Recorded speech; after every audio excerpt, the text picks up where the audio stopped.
Xitayın Sinziyan bölüğünde yaşayan Uygur Türkleri barada Birleşen Milletler Guraması hasabat berdi.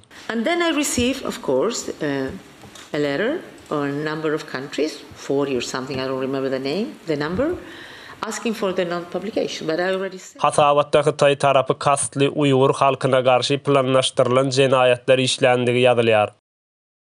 Gynama, gynap öldürme, jynsy zorluk bilen işletmekge aly maglumatlary öz içine alan 40 sahypalyk hasabat Xitaýyň garşysyna goýuldy. 报告是虚假信息的大杂烩。 Xitay bolsa bu jenayetler işlenmedi diýip ýüzegirdi. Köp ýyllardan bäri dowam edip gelýän Xitay zulmy soňunda halkara insan haklar guramalarynyň dikkatyny özüne çekdi. Birleşen Milletler beren hasabatynda gönümel genosit diýilmese-de az bärräninden gaýdýar diýilse bolýar. Bu hasabat mundan beýlek elmydama Xitaýyň garşysyna her halkara gatnaşyklarynda öňünden nägilelik bolup çykjakdygy şübhesizdir.